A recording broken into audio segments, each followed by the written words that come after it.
Hello and welcome to Monday's episode of the Terrace Scottish Football Podcast. My name is Joel Sked and I'm your host on this occasion as we run through the 5 meaningful games from the Scottish Premiership this weekend. To help me run through those 5 games is the Terrace Podcast's very own Leopold II of Belgium. It's Craig Fowler.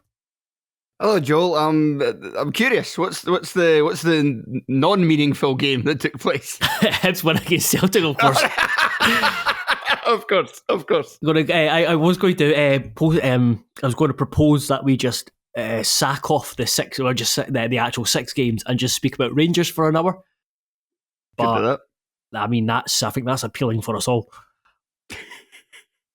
Yeah, aye. I don't know if we should, but no, we probably should start with Hibs as opposed to that was the original plan to start with Hibs, but it is the result of the weekend. However, it is tempted to start with Rangers, but we could maybe let everybody wait until the 15-minute mark or however long it takes us to get the unpleasantness that took place early on Saturday afternoon out of the way.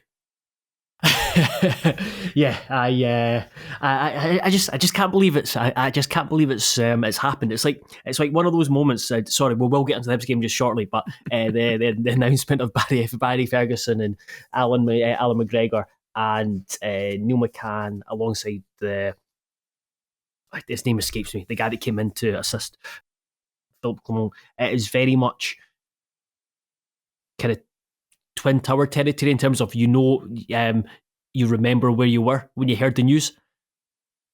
But before we get to that, we will go to Easter Road where Hibs defeated Celtic 2-1. Now, on Friday's A View from the Terrace, Fowler, you said that whilst Hibs had been doing really well... I've actually got this in my notes as well. you hadn't been overly impressed with how they've been playing off late, but how impressed were you with them on Saturday? I know I didn't watch the full game. I went through the Raith Rovers Hamilton game, but I certainly saw the first half, and the Hibs looked very much well worth their lead at that time. Yeah, certainly. Over the course of the game, they deserved it for that. They did ride their luck a little bit in the second half, but even then it was kind of those kind of big incidents with Bashiri clearing the ball off the line, with the disallowed goal for Maeda, which we'll get to a little bit later on. But other than that, Celtic, other than the goal, obviously, didn't have too many other big chances, and you always kind of need that kind of luck to see it a victory against a Celtic side who are as good as the team this season, and they managed to get that. But otherwise, they were still quite impressive in that second period in terms of limiting what Celtic were able to do.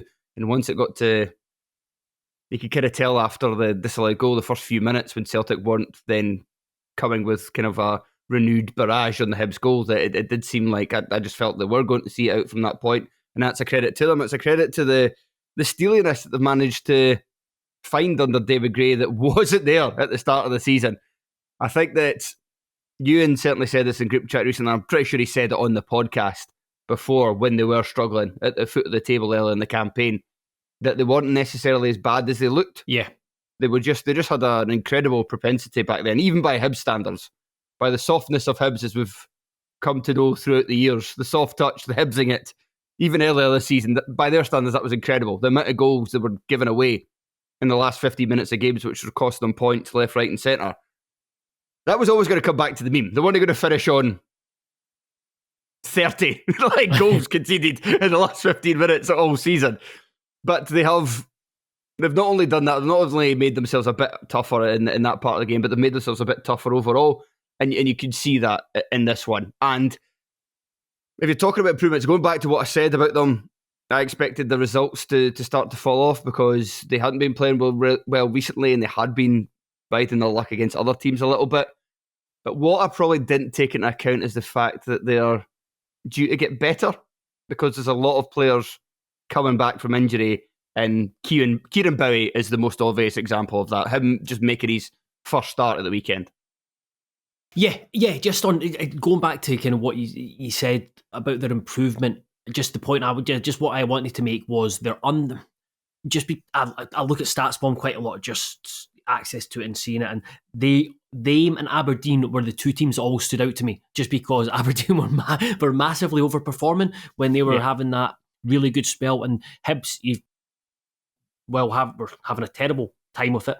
That they still were posting pretty good numbers and encouraging numbers, where you look at it and think, right, if the things will rather than should turn around, they probably will turn around, and we've certainly seen that. And not just that, there seems to be a bit more personality and character and a stronger mentality within the team, and they're able to not only play well and win games, but they're also able to battle and fight and do all that, which is really important.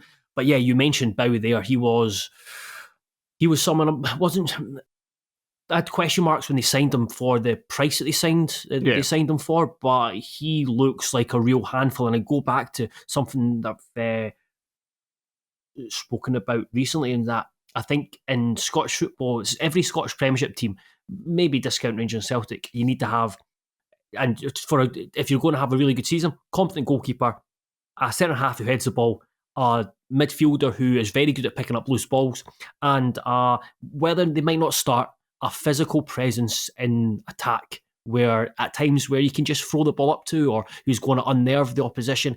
And Kieran Bowie does that. I mean, his involvement for the first goal, he comes so deep, but it's absolutely brilliant, and he could be just the focal point in attack that they've perhaps, I wouldn't say missed, but probably need to take them to the next level. Yeah, they do. It's something that they probably have missed a bit this season, because he looked very promising when he first started in August. He was only limited to appearances off the bench, I think maybe possibly as well due to an injury in pre-season. And then just when he was ready, just when he was making an impact, ready to get that start, he got injured and has been absent for a long time since then.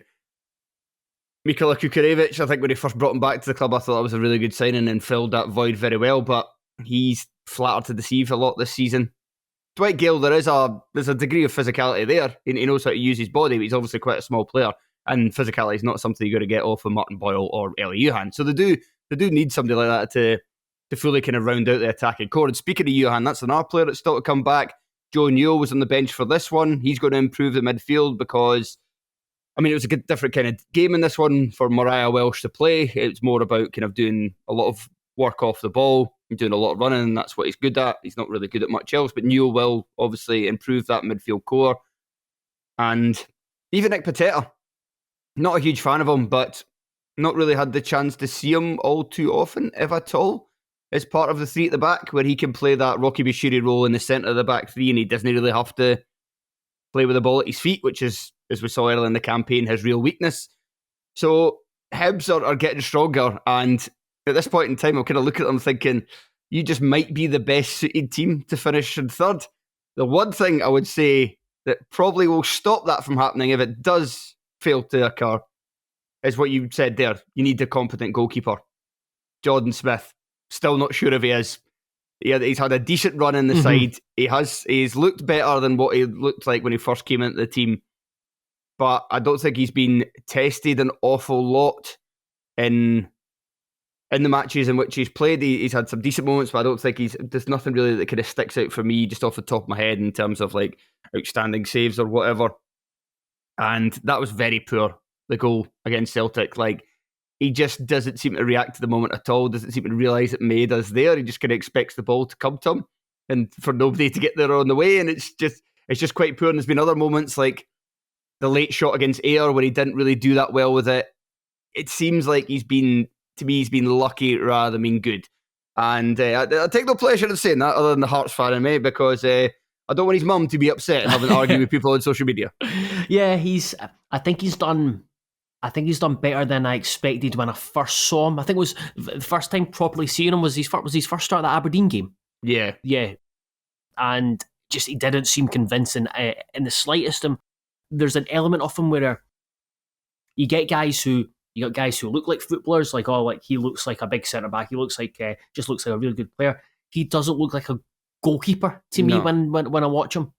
I don't know if he needs to change his look or his boots or the colour combinations that he wears. I don't know what it is, but he did. I think he's been solid enough, but at the weekend he looked like, with the concession of the goal, just looked like an outfield player. It was just untidy, an outfield player playing goals. But one of the other things to talk about, in terms of the third place, at the moment, just with the trajectory they're on, and with Bowie coming back and the guys you mentioned, that they're the team, just because of the buffer I think they've got ahead of Hearts. They're the team you're looking at and kind of coming up in Dundee United and Aberdeen. Big week, I think. Big week for everyone, kind of, to look to the future in terms of how it's going to shake up over the next couple of weeks or couple of months. But before kind of finishing on Celtic, I suppose we do have to bring in Josh Campbell. He is a captivating player, an interesting player. He's an interesting player, yeah. He comes up with so many big moments, maybe over exaggerating there, but he does come up with big moments or big goals in big games on a semi-regular basis, and he did it again on Saturday. What do you make of him, and what did you make of his performance or his role on Saturday? What do I make of him in general? He's exactly what you say. He's a weird player. He's more effective than you would say. Yeah. Great. I mean, even Hibs fans, you can see Hibs fans earlier this season really moaning about Campbell, and some people like coming out with ridiculous comments. But I saw more than one Hibs fan say on social media like he's one of the worst technical footballers to ever play for the club, kind of thing. That's obviously very harsh. Times he looked like that when he played the defensive midfield, and he just passed it back to when he came. When he played defensive midfield under Sean Maloney and asked to like be that deep line playmaker. I don't know what the hell Maloney was thinking with there, but he's very good in the air. Yeah. So he scored with a header on this one, and that's been something that's enabled him to be an effective part of the Hibs team this season. After he started the season under Gray, with Gray playing him as kind of like the traditional number 10, and he just wasn't really doing anything to help Hibs win games. And then he was bombed out, and Gray brought him back for the kind of change in system and played him as a 10 again, but played him as a 10 with, it was like Johan and Boyle ahead of him, or perhaps Gale, and so kind of quicker forwards, smaller forwards, guys who aren't going to win balls in the air, and therefore you need Campbell further forward, and they would knock the ball long to him, and then he would nod it down for them. Well, this one he was played further back, because obviously it's Celtic coming to town. When Hibs have played that formation, even though you would call it, I think everybody would call it a 3-5-2 because it's two central forwards. I always thought it kind of operating more as a 3-4-3 with Campbell as a kind of almost a second striker playing off those guys, because that's what his role was. Yeah, his role was to go to the top of the pitch and to try and create havoc and make the ball stick that way, and then that gives Hibs the foundation to then go and play from that point forward. Whereas in this one, because it was Celtic, because you need that extra body in midfield, that extra kind of defender pretty much to do a lot of running, to track opposing players, and because we know all three of Celtic starting midfielders are goal threats, then you need them further back, and that's where he played. And ironically, it made him an even bigger goal threat, because he was able to, in both the moments really, kind of come from that deeper area.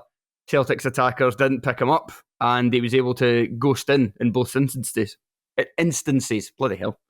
He strikes me as the type of player every manager will love to have in the squad, and like in relative terms. So if he was like part of, I'm talking relative quality. If he was like at Man United under Ferguson, he would have walked away being probably one of the poorest in quotation marks players during those spells, but will have won about 7 league titles, a Champions League, and a couple of FA Cups, and he's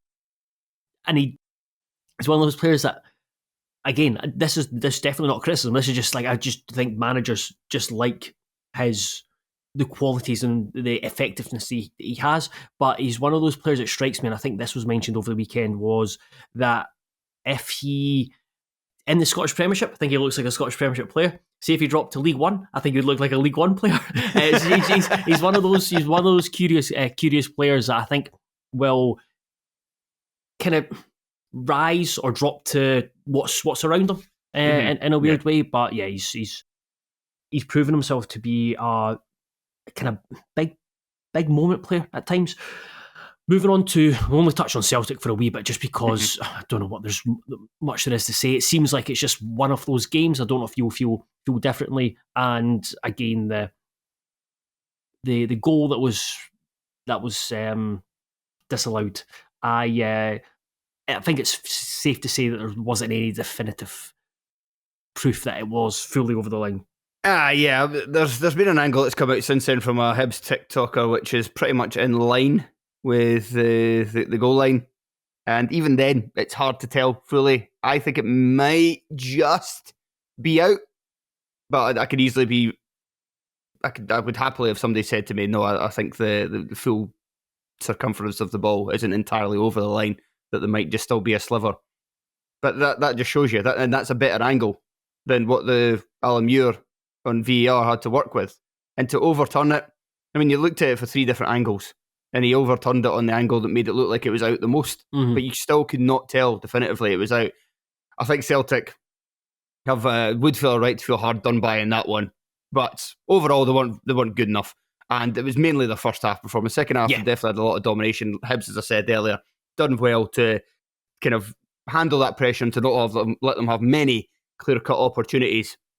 But yeah, first half they were not at the races at all. Like Adamida, just another one of those performances where you're like, what is this guy? Yeah, like, because these games come far too often for somebody of his reputation and his transfer fee, basically. Like, it's one of those games where the ball just bounces off him. He can't make it stick. He looks like he is, in terms of like ability, so far a level below Celtic's. And yet there's other games where he's so explosive and he scores 2 goals at Villa Park.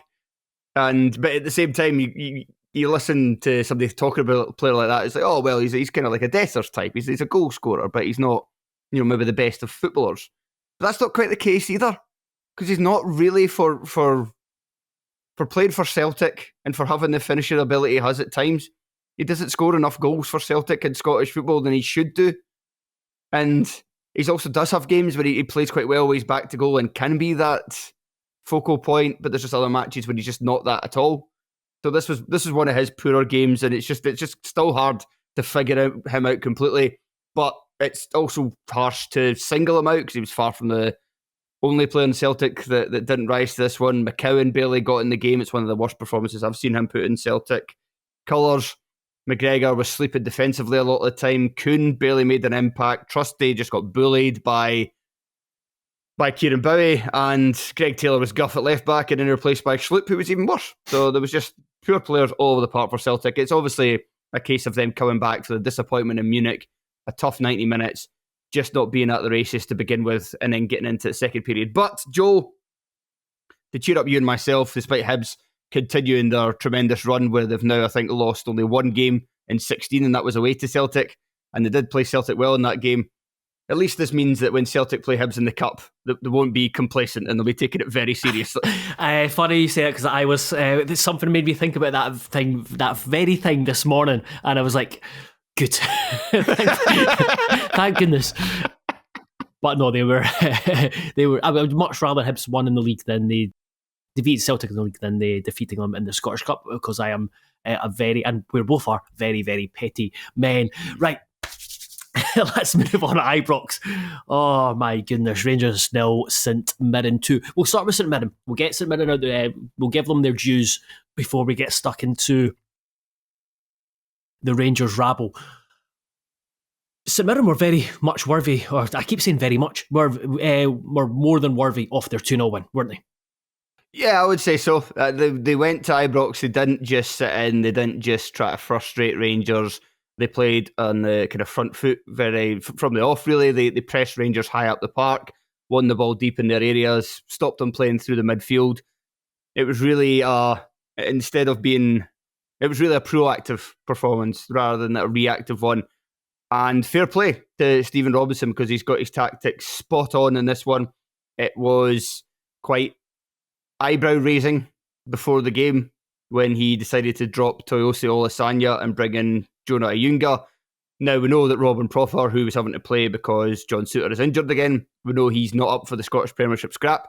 And based on last couple of games, I doubt whether Clinton Nsiala is either. I think he might be in time. He's certainly got all the tools and he's had some very good games for Rangers, but obviously he struggled in this one with that physical presence as well. So you can see the thinking for it, but also at the same time, Olasanya played at Ibrox earlier in the season against Proper and dominated them physically as well. And with Olasanya, you get much more room.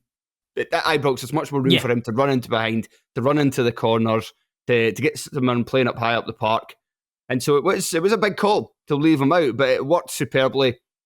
The centre-half toiled. Mandron was superb ever since I said on our Best Players and Worst Players double podcast that he might be St Mirren's worst player because of his quite significant drop in form early in the season.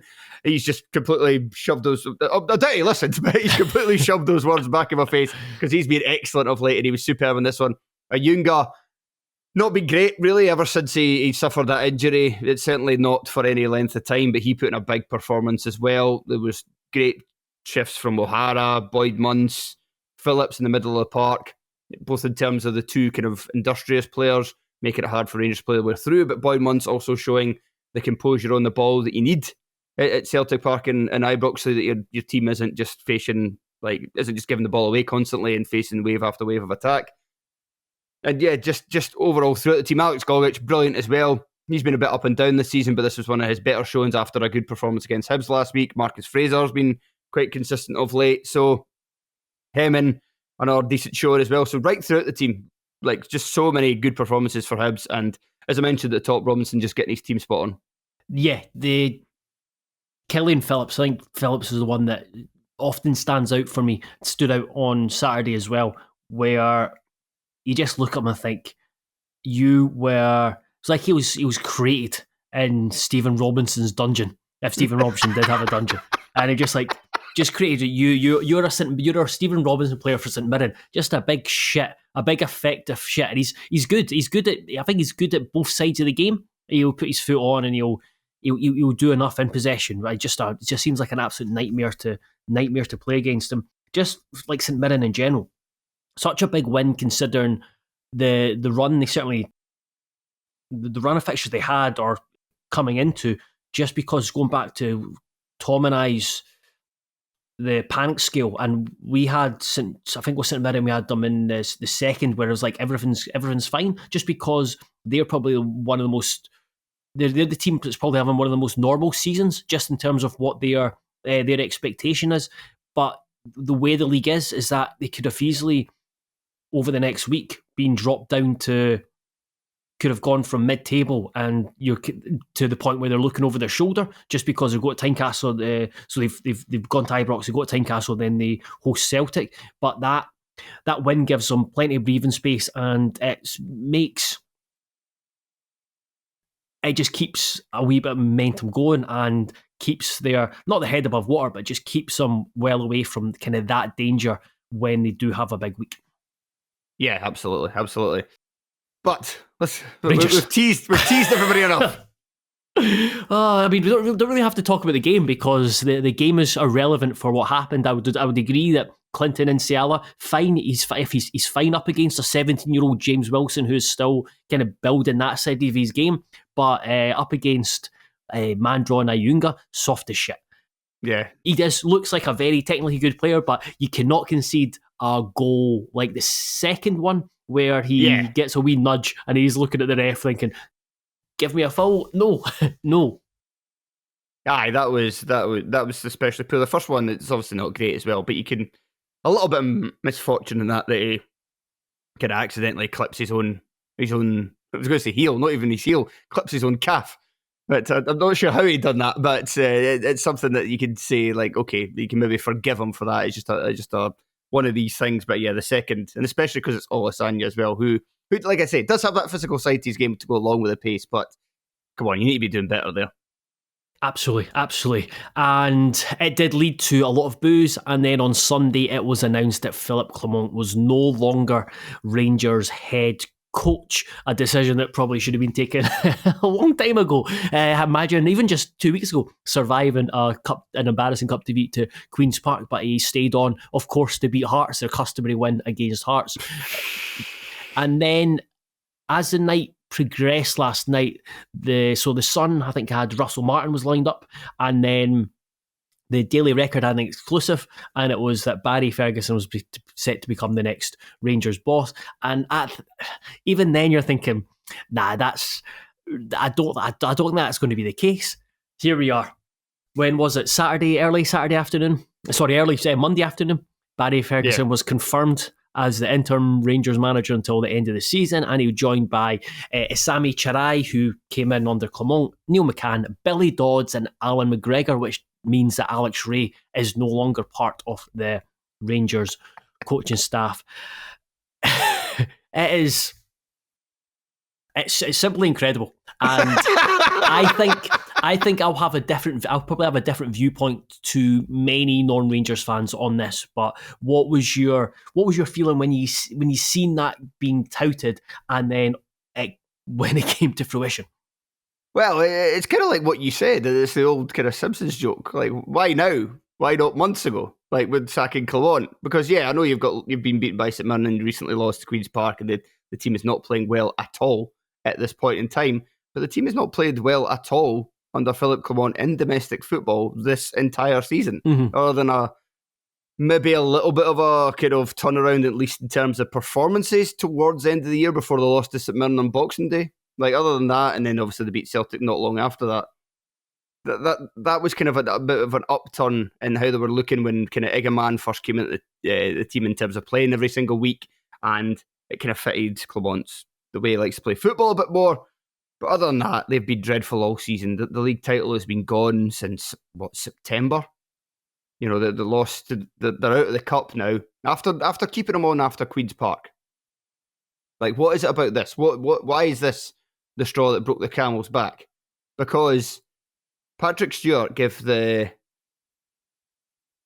interview Rangers, like in-house, Rangers TV it must be, in-house media, just last week, I think it was. And he said, he was asked, why is Philippe Clement still in the job after Queen's Park? And he didn't say it in so many words, but he essentially said that Philippe Clement has been good in European football, and Rangers have been good in European football this season. And that's true. They're still in Europe. If the only reason he was still in the job was because he's done well in Europe and they're still in Europe and they think he's the best man for them to progress further in the competition, what does it actually matter that you've been beaten at home by St Mirren in the interim period? They're not going to finish third. Like, that's just not going to happen. They've been bad recently, and I wonder if it is the fact that they just kind of looked at the last 3 domestic games, because it wasn't really a reaction against Hearts. Oh, no, they were hopeless. Yeah, they just got lucky. Yeah. They just got lucky against Hearts. It should be 3 defeats out of 3. And so they can maybe say that the players have just down tools, and okay, at this point, we don't even suspect that they're going to raise their game for Europe. I don't think that's the case. And I think he still would have given them the best chance to do something in European competition for now until the rest of the season. Because you cannot tell me that they're going to do better against Jose Mourinho's Fenerbahce with Barry Ferguson in charge. It's just I just get the image of Nils Koppen, see the technical director, just coming into Patrick Stewart's office with just like loads of folders of potential options for the interim manager until the takeover's done. They've got an actual sporting director in, and they appoint a manager, and just Patrick Stewart just sweeping them off the table and then just unlocking his top right drawer, and it's just this blue folder. It's blue, there's the staunchest folder possible. It's because there's so many of them as well. Yeah. So many proper Rangers men. And then an adult in the room left over for the previous regime. Which who's absolutely, I just picture the new Rangers coaching staff. They're just going to be like bog washing them, and just or the 3 of them sitting in the office, and they put some water, a big jug of water above the door, so when he walks in and it falls on it, it's just rather than studying the opposition, just going to be bullying them. But it's brought on a lot of hilarity, which I can understand. It's not in a weird way. I'm just thinking that it's for Ferguson and McCann. There's not as much pressure on them, because they are. If things don't go well, then the fans' ire is going to be on the hierarchy and the players, that they're not going to take a lot of the abuse. And if, like you said with Clermont, that they just feel like the players have kind of down tools, they've gone in the opposite direction and basically just got, right, let's go in and put a rocket up this squad's arse. That's essentially what I mean. I would, if a player, I would not be I would not be taking it easy when Alan McGregor and Barry Ferguson are our managers. They're going to be just because I would just be scared of them. And I personally quite like Neil McCann in terms of quite like listening to him as a pundit. And his Dundee teams seem to they try to play good football, so I can he could be suited with to kind of to have a team that's going to dominate possession and have quality players to work with. I can see him working in it, but this is me just trying to give the benefit of the doubt, because they've just appointed a manager who his experience is what Celtic, Hearts and Clyde, where Nealer, he didn't do a great job at either. No, he did. Well, he done a decent job at Kilty, but they got him to the he done what was basically asked of them, which was to get them to the SPFL. But he did have what surely must have been the biggest budget by a distance in the Lowland League at the time. Clyde wasn't the worst of jobs, but again, he was given a healthy budget, reflected in the fact that he signed about 1 billion players when he was Clyde manager. But the best he could do was get them to a playoff final, which he lost to Queen's Park. Alloa, his last time out. Of course.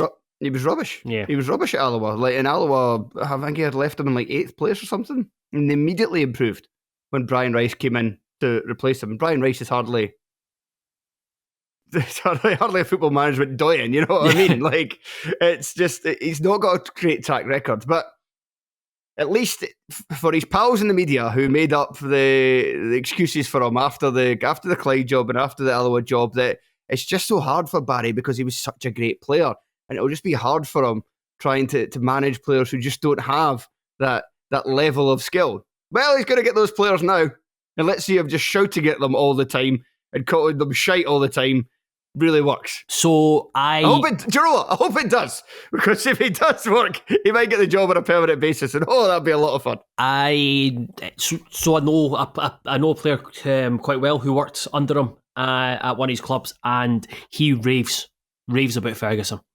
Because really? He says one thing was his standards were so high, where his standards were higher than, that's where like the part-time, full-time thing comes into it, and that's been talked about before, but his standards were so high that just across the board, where there was guys playing lower, like part-time, where they're coming in after jobs and it's not their biggest earner. They play football maybe because they enjoy it, because they're good at it, because it adds to them, but it's not the be all or end all. For Ferguson, obviously that's his career, that's what it was, and he treated his management as such. So I think it might have been difficult for him to kind of discern his standards and what his practices in part-time as to what he was used to in full-time.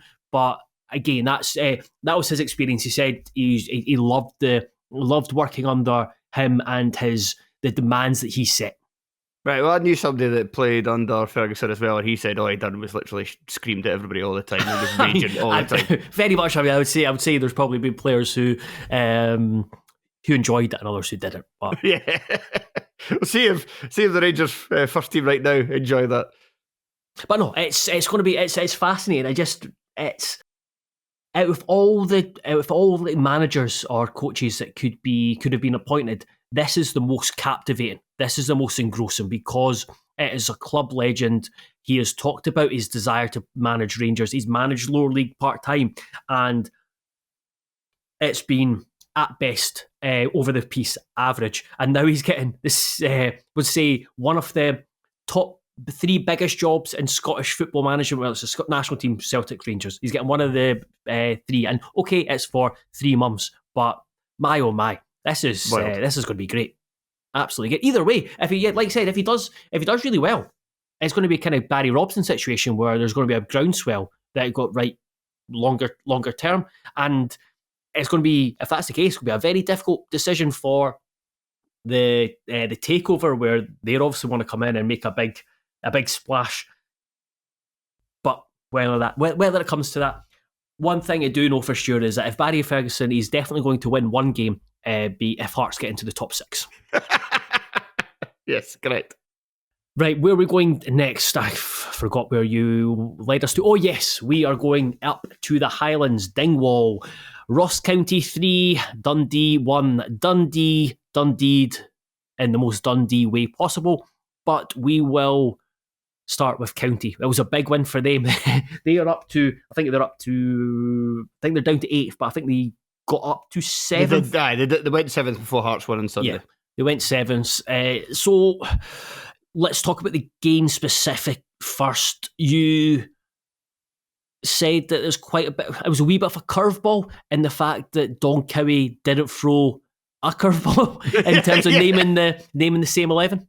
Yeah, aye, yeah. For once, Don Cowie has gone with the mantra of "It ain't broke, don't fix it," because the man does like to do these little tweaks. But one that he's done recently, which was putting Akil Wright as a wing back, where he's been County's best centre half of the season. That's worked, and it's continued to work. Not only did he score in this one, but he was excellent getting up and down the right flank. Just he's got a bit of pace to him, and they've often used Mikel Ifeti as a right wing back, but he very much looks like a centre half playing there. Akil Wright, he's still got that bit about him, but the fact that he's a bit more kind of nimble means that he could get away with a wing back position more. He put a power of work, as did George Harman on the other side, and Harman, obviously, saw with the first 2 goals as well, has that ability to ping a ball and to put in a good cross. And they two were I thought the kind of big difference makers between the sides, and that they County just for any kind of 3-5-2 system, 3-4-3, 3-5-2, whatever system to work, you want your wing backs to be influential in the game. That's how that formation works at its best, and that certainly did for County in this one. Yeah, it did, and it's just with County, they always just strike me as such a it's transition. Basically, it just feels like each season's a transition, just because they have transitional. Yeah, they have loads. They don't have as many loan players as I thought they did, but there's always just a high turnover of players. So again, which I think goes back to you never know really what you're to expect from County, and it's kind of led to them having a big improvement since January, because you just looked at them and thinking they're going to be in the bottom 2 positions, but now they are looking up. Can they look further up, or is it again just about surviving once more? This season been so weird that I wouldn't be entirely surprised if they finish in the top 6. I think their main objective is still just survival, but it has to be noted that they have improved a lot since the January window, and now they're 5 points ahead of Dundee. That's a decent gap at this point of the campaign, but yeah, because they've added to the team throughout the side in January. Jordan Amisa, he wasn't in January, he joined before then when he was a free agent after Ross Laylaw got injured, and then he managed to kind of prove himself as the number 1 ahead of Jack Hamilton, who's now away to Livingston. He's been a great addition in goals. The back 3 looks a bit settled now, and they've been able to move Akil Wright into more attacking areas due to the fact that Tompkinson has come in and been a better signing on the right of the back 3, better than I certainly thought he was when they first brought him in. And speaking of being wrong, Noah Kenna. Yep. Not only was I wrong, a lot of Ross County fans were wrong because they didn't think he was up to much the first time he was there, but I think he has added a bit more steeliness to the centre of the park. And when they can play him and Connor Randall there, I think that it puts more on the shoulders of Noah Chilvers, and that he's really the kind of main creative outlet, especially if the kind of wine men aren't flying like they were in this game. But at the same time, it does kind of unlock Chilvers to just do his stuff a bit more and to be more an attacking threat and not tough to worry about the other half of the game when there's Kenna and there's Connor Randall playing behind them. And I think Kieran Phillips so far looks like he's an improvement on Eamon Brophy in terms of that kind of third striker. They want to kind of come in and out of the side and to rotate with Jordan White as Hale is now getting kind of back to his kind of goal scoring form of early in the season. So they've just managed to improve, and they've improved the squad that I wasn't really a big fan of. And they have, let's see, I noted down the recent record. So yeah, in their last, so not only have they taken 9 points against 9 against Dundee this season, which could end up being absolutely massive come the end of the campaign, but in the last 7 matches against Premiership opposition who aren't Celtic or Rangers, they are undefeated with 3 away wins. Yeah, it's they're just such a curious being because they couldn't win away from home for so long, and does without sounding open on mic say, does Don Cowie deserve a lot more credit? Because I've always found it hard to judge just like how good the job he's doing at Ross County, but to kind of turn over the squad, and like can you said there's the curveballs, the fact that there were no curveballs, that he can tinker, and he's kind of he always seems to be working on the fly in terms of who's available, who he brings in, and does seem like it's settling down. I don't know if that's just it's too small a sample size to judge on that from January, but he's doing what's required of him as County boss. I don't think he gets a lot of criticism, so I would say he probably gets the right amount of praise at this point in time. But let's see where they finish, because if County still managed to finish at 11th, then it's like you've not really improved them. And if they finish in 10th, that's probably just where they were aiming for anyway. Any higher than that, then you'd have to say so. Right, Dundee. 27 games played, 58 goals conceded. Johnny Dockman, ditch the 3 at the back. It's not working. That's ludicrous. You simply cannot. I was going to say you simply cannot survive by conceding 2 goals a game in the over 2 goals a game in the Premiership. But St Johnstone are not that far behind in terms of their concession, and that's the only team that are below them. And without, it's looking forward. It's a massive week for both teams because they finished the week by playing each other at Dens Park. You mentioned that Dundee have lost all 3 games to Ross County. That's damning, says the guy whose side have drawn twice against Ross County, including chucking away a 2-goal lead in the 95th minute. But Dundee, what's going on with them? Because you look at some of their parts. I think they've got a lot of good quality younger players there, but they are well below the sum of their parts performing wise. So I think defensively, the 3-5-2 is never worked. Never worked under Docherty. They've last season they conceded shitloads of goals as well. Is that because they're trying to fit the 3 midfielders in, essentially?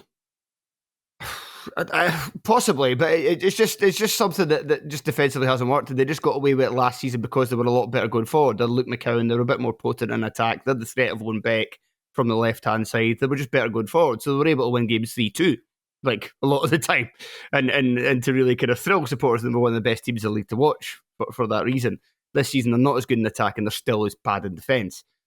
The midfield was poor for this one, and it was a poor selection from Tony Docherty, and you knew from the outset that they were going to get overrun because he dropped Mo Silla, who has not been as good, I would say, this season as he finished last year, but he's still the kind of best stopper they have in there.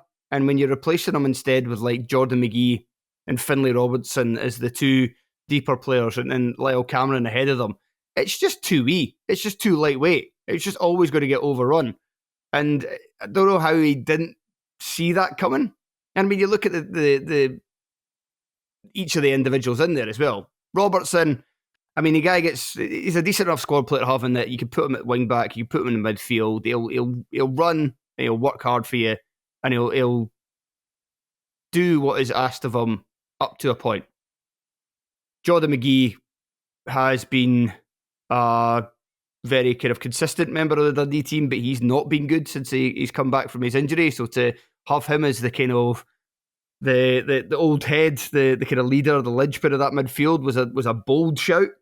And then Lyle Cameron, he's just not playing well. No. And he's been up and down all season. He's not in good form at the moment, and a part of that is probably because he knows his future lies elsewhere. And I'm not saying he's down in tools on purpose, but that's obviously got to put doubt in the back of your mind. And maybe he'll focus on the fact that they're now in real bother, like we saw with Jan Danda last season when he went off the boil a bit at Ross County and then managed to get it together towards the end of the season. But at this point in time, he's not exactly demanding a place either, but he's kind of number one on the team sheet, and he seems to be number one because he's one of their kind of few attacking players who can quote-unquote be relied upon. And then maybe don't have others. But there's other kind of weird things as well, like Adewumie drops in and out the side. He seems to be a much better option than Seb Palmer-Houlden. But Dundee fans look like they might get their wish, because there was a few players that picked up knocks in this one. Robertson, he certainly did. Who else was it that picked up? So I've got it written in my notes, but I can't remember now. Palmer-Houlden and Portales and Clark Robertson as well. So that means that that might necessitate a change to a four at the back system and Adewumie coming back into the side. But he's not helping himself. He's not helping himself by some of his choices in team selection. And he certainly isn't by just sticking to a formation which isn't working.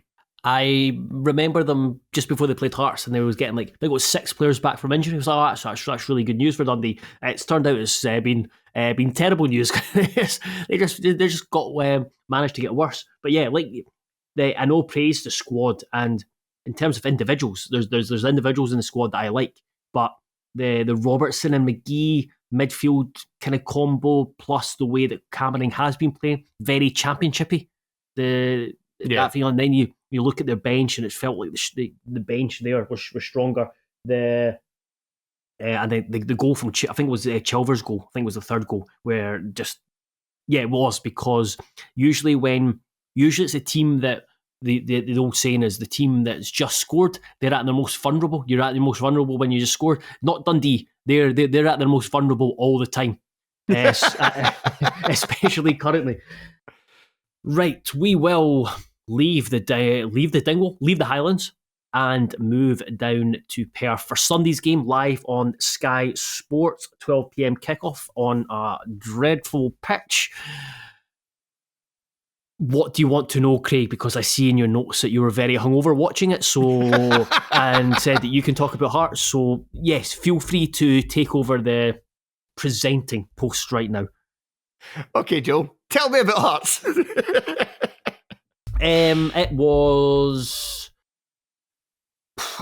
fine. It was fine. There was, as has been the case the last few weeks, maybe not the St Mirren game, Hearts posed a constant, just created good chances, just with the front three, created good chances and looked shaky at the back. I mean, just in general, the first half an hour was awful. Just a terrible game of football. I was in the press box, and at one point we just started talking about Barry Douglas's career because nothing was happening on the pitch, and like I hadn't really thought there was going to be a pitch inspection.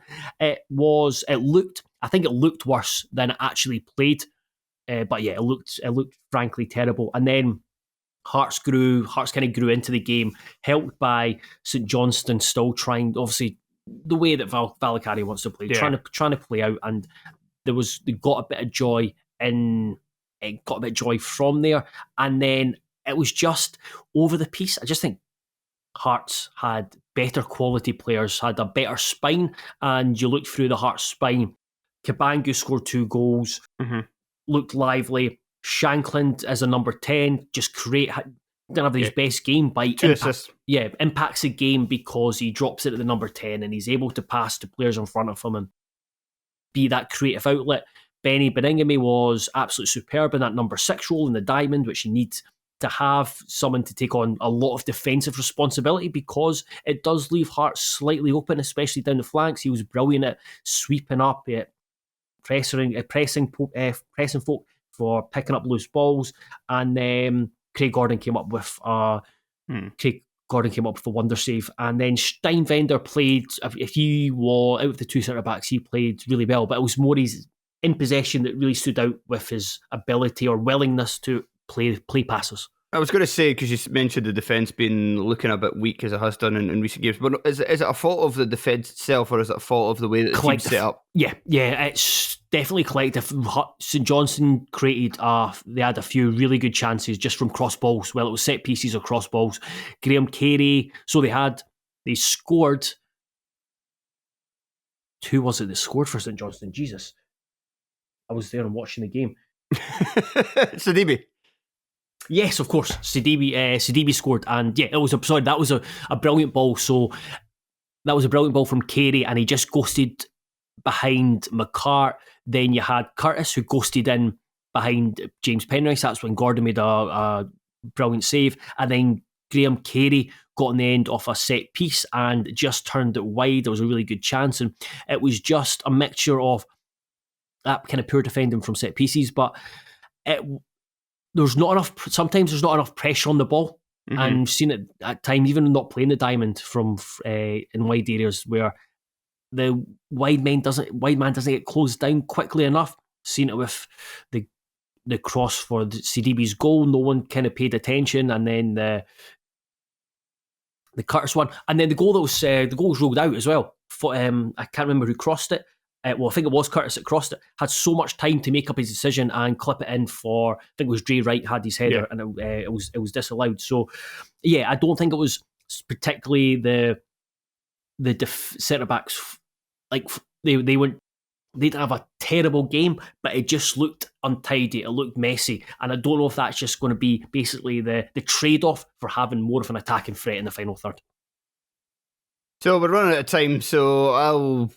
As taking over hosting duties, I'm now going to myself talk about St Johnstone before we move on. So the only thing that could have really stood out for me for this one for St Johnstone, because there's not a lot to say in what we've seen from them already. I think it's what you say. They played a system that probably plays in Hearts' hands, but Valakari, that's the way he wants to play football. They were suspect defensively. They have been all season. You mentioned their goals conceded record is not that much worse than Dundee's. But I like the idea of Valakari. I'm now kind of starting to be a bit more. I'm having my suspicions about him long term, because I think he makes a lot of strange decisions regarding his team selection. So putting aside him sticking to his guns in terms of the style of play, that's one thing. I do sometimes kind of think the managers are a bit daft to have a philosophy and to go with that and to not do anything else and to not try and adapt to the situation you find yourselves in. But putting that to the side, just focusing on the players that he plays. Like Sidibe, even through my hungover haze, I could see that Sidibe was excellent in this one, and it did raise the question why he's not been playing a bit more often recently, especially when Mackenzie Kirk has not really been at it. And I did think if Johnstone were going to get themselves out of it, they need him more than they would need kind of Kirk's goals. Just because I think he just provides more overall at the top of attack. So, but even that's probably the least of it, because there's Stephen Duke McKenna, who again for the second game in a row came off the bench and made an impact and looked good. Lively. But he did the same against Killie, so why was he not in the starting 11 for this one? That's a strange one. Nicky Clark was named captain by Valakari, but wasn't trusted to come off the bench in this game when they're really needing a goal, when they're really needing the points. The way that he uses Dre Wright, he uses him in just about every single position other than his actual position of like right midfield or right wing back. They brought on Zach Mitchell to play at right wing back. He's a centre half.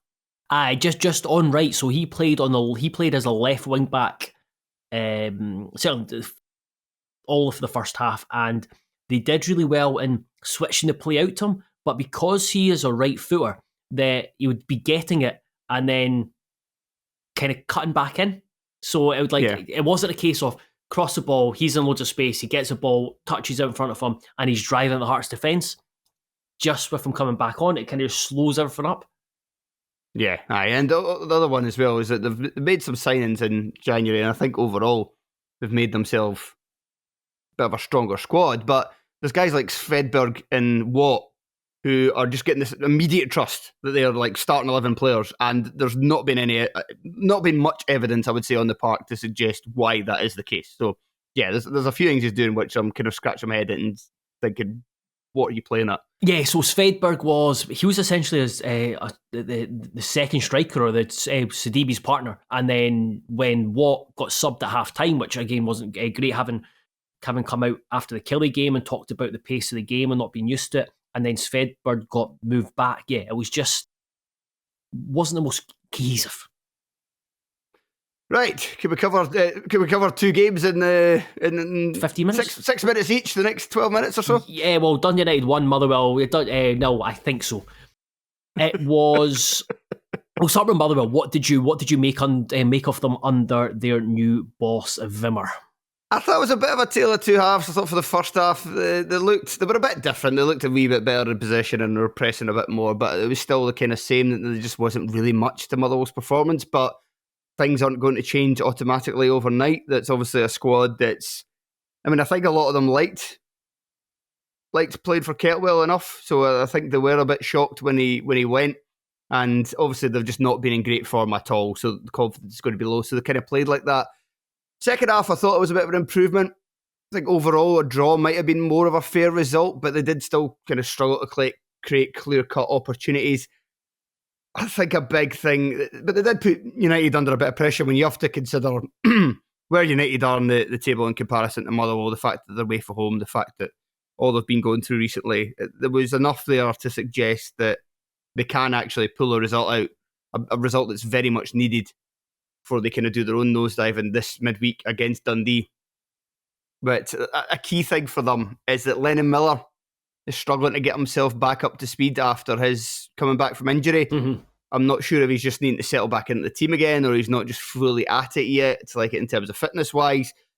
He was good out of possession on Saturday in terms of making the kind of interceptions that he does and stopping United, but in possession he didn't do an awful lot, and he is really their kind of talisman in the midfield area in terms of either setting the tempo from the deep line playmaker role or when he plays further forward, having that bit of quality in the final third in order to enable them to score goals.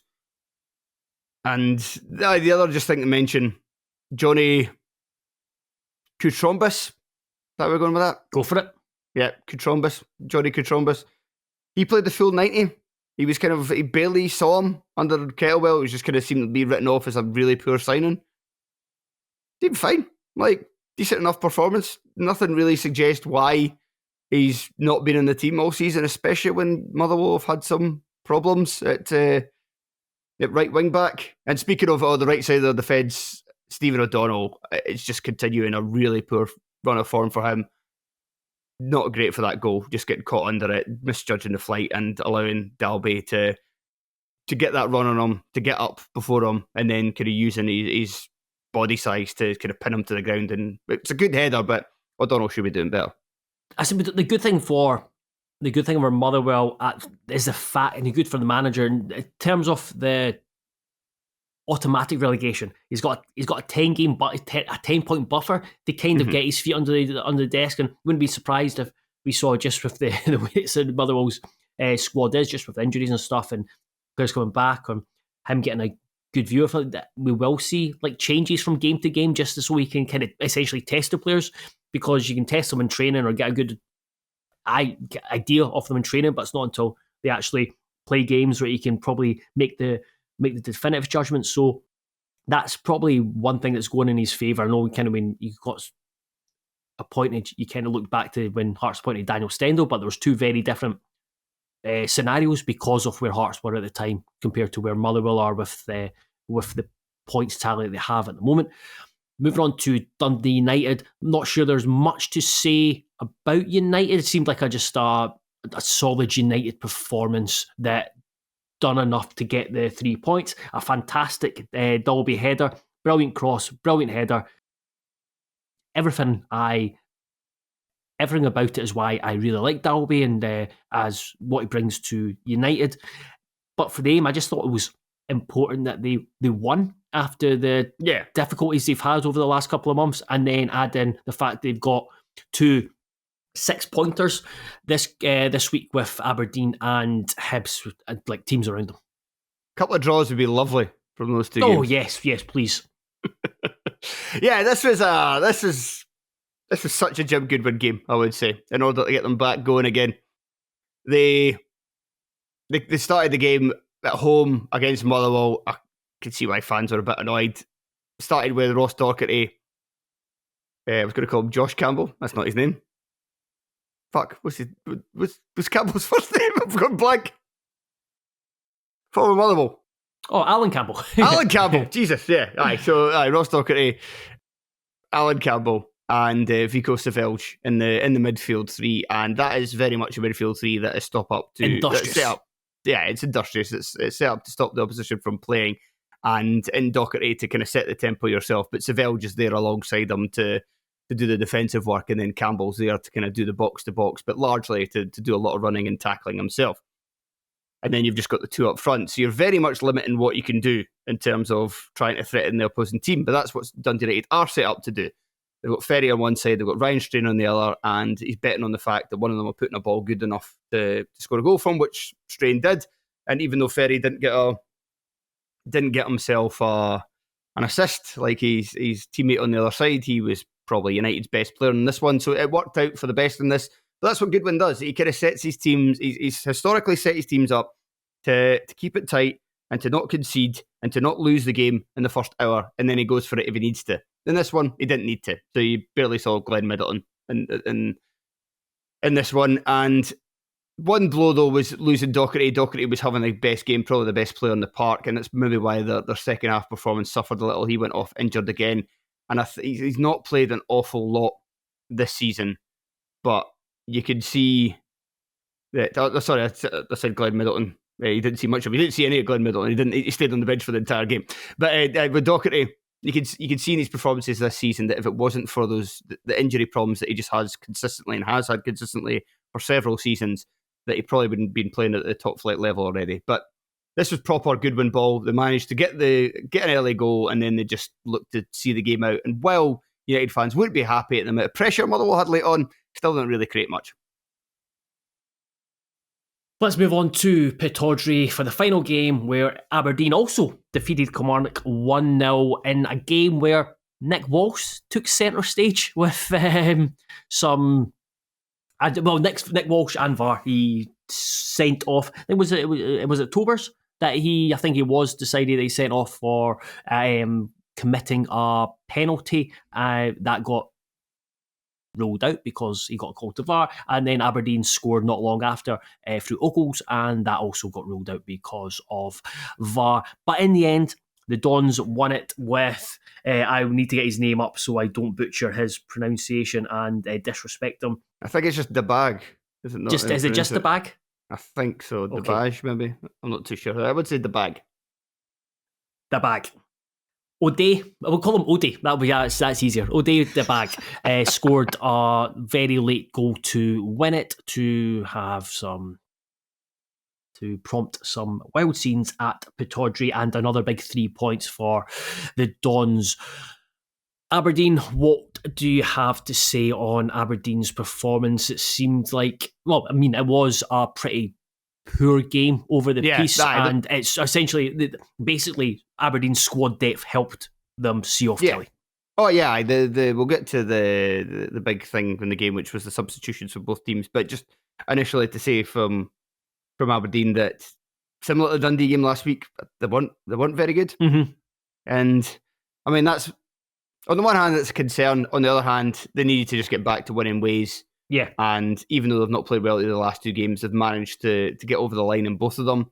That should show the players that there is ability there for them to go out and win games. And that, well, if they can keep it going, I mean, they're going to Celtic in midweek, so they're not going to keep it going. But if they can keep it going in a sense of when they're playing against teams that they should be doing better in, like away to Dundee, like home to Killie, that you might start to see better performances off the back of these two last results, just because it's put that long winning run in the distance now, and they've got a bit of, as I said, they've got a bit of momentum going. It still weren't great though. Like the front four didn't happen. It was another game where it didn't really happen for Papa Gay. Kevin Nisbet was a bit better in terms of kind of holding the ball up, but he wasn't particularly brilliant himself. Ockles and Kiskinen for long periods struggled to get in the game. So the Bailey, in fact, when Ockles had that goal disallowed, which was in the 41st minute, something like that, Aberdeen hadn't even had a shot prior to then. They just kept breaking down in the final third. So it improved in the second period in terms of the fact that they were able to pepper the away goal a bit more, but performance didn't really improve much until substitutes started to be made, and that's really what turned the game. Do you want anything else to say, or will I just kind of launch into that? I was just going to say it was very much a game of two halves in terms of threat, because Kelly had 9 of their 10 shots in the first half, and Aberdeen had 7 of the 8 shots in the second half, which kind of summed it up. So Aberdeen got better with their subs. Kelly just seemed to get worse as the game went on, or were they going to settle for a point as the game went on? Well, funny you should say that, because the subs that Derek McInnes made wouldn't suggest settling for a point, but they got deeper and deeper, and I think they got deeper because they were the wrong subs to be made. So he brought off Donnelly and Lyons. So initially, the first sub he made was he brought in Anderson for Wales. This was a bit classic McInnes in the fact that Wales was having a better game than Watkins, and if it wasn't for age and experience, and to be fair, perhaps fitness as well, that you would have brought off Watkins and brought on Anderson for him instead of Wales, because Wales was looking more threatening. But he brings off Wales. Anderson doesn't play any better than him, so that makes him weaker up top. But the key one was Brad Lyons and Donnelly going off and being replaced by Watson and Armstrong. Armstrong didn't get in the game really at all. Him for Lyons really just made them weaker on one side. And Watson, it's just not really happening for him at this point in time. I don't know if it's been in and out of the team, not being able to get a kind of bit of form going himself, get into a rhythm of being a starting pick every week. But he's not been in great form. Armstrong, we know, has not really been in great form this entire season. So that really weakened them. And it's also bringing off 2 of your steelier players, 2 of your most kind of dependable players if you're trying to hold on to something. With guys, it's a bit more a roll of the dice. So on the one hand, you could say McInnes has actually tried to go and maybe win the game, but it didn't end up reflecting that in the way that the last few minutes played out, where it just kind of, Kelly just got deeper and deeper, and Aberdeen just kind of upped the pressure until they managed to get the goal from the set piece.